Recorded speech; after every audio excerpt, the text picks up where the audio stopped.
Olá pessoal, hoje nós vamos falar sobre um tema que foi a dica de uma mãe aqui da Escola Estudos da Criança. Ela pediu para a gente falar um pouquinho de algumas sugestões para favorecer o relacionamento entre os irmãos.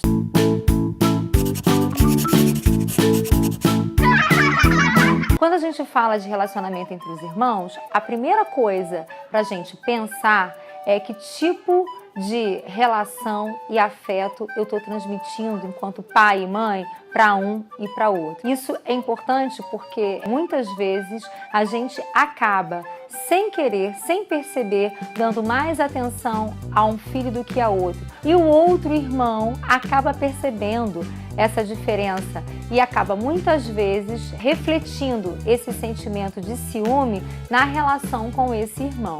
Então, é o primeiro passo importante, analisar como eu transmito, como eu me relaciono com ambos os filhos e como eles percebem essa relação minha com um e com o outro.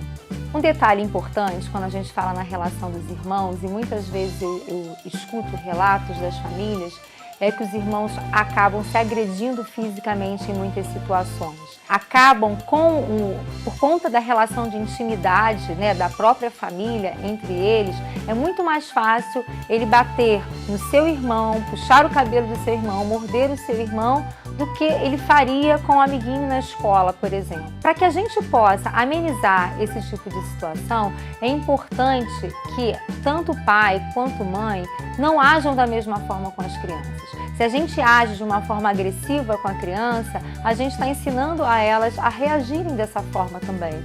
Então, se eles estão se batendo e se você tem o hábito de punir também com uma palmadinha no bumbum, com uma palmadinha na mão, eles também vão se sentir no direito quando o outro irmão estiver numa situação que desagrade de fazer a mesma coisa.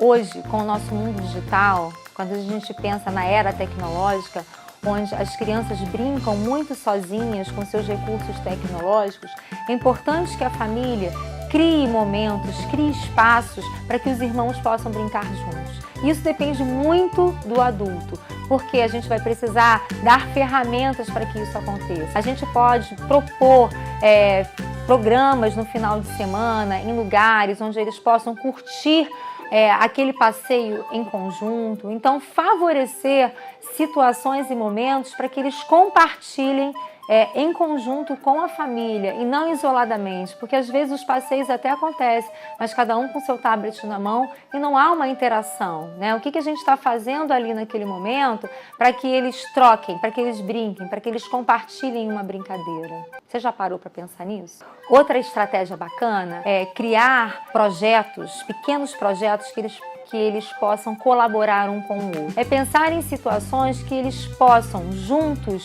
colaborar em prol de algo além deles, né? Isso dá um sentido mais amplo de colaboração, de ajuda ao próximo muito maior. Da mesma forma, a gente pode também criar situações para que um irmão sirva ao outro. Por exemplo, partiu o bolo, chama um dos irmãos e fala: olha, eu vou ficar muito feliz se você levar esse pedaço de bolo aqui para o seu irmão. Valorizar essa situação onde um pode prestar pequenos favores, pequenos serviços, elogiar quando isso acontecer de forma espontânea, criar situações para que isso aconteça com a nossa mediação, porque muitas vezes a criança, o que é nato da criança, próprio do desenvolvimento dela, é o sentimento de egocentrismo. Ela muitas vezes vai querer olhar para si própria, fazer aquilo que interessa somente a ela. Se a gente não ajudar a criança a sair desse movimento, criando essas situações, ela não vai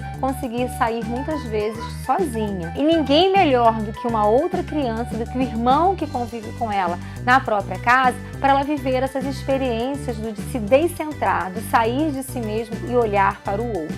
E a última dica de hoje é incentivar o pedido de desculpas. Importante que a gente valorize isso enquanto família, importante a gente chamar os irmãos em determinadas situações para conversar, para que um possa pedir desculpas para o outro. Quando a gente fala de desculpa, não é somente aquele desculpa, né, que muitas vezes as crianças fazem com aquela cara amarrada, baixinho, né, sem querer muito falar ou sem entender muito o que ela está falando aqui. O pedido de desculpa ele pode vir de diversas formas, transformar aquela ação que não foi positiva em uma ação positiva para aquele irmão, um abraço, um gesto de carinho, mostrar para a criança que a gente tem muitas maneiras de pedir desculpa ao outro por aquela situação que a gente fez e que o outro se sentiu magoado e desrespeitado. Espero que essas dicas já comecem a ajudar você a pensar um pouco mais nessa relação entre os irmãos. No próximo vídeo eu vou dar mais algumas dicas para vocês sobre esse assunto.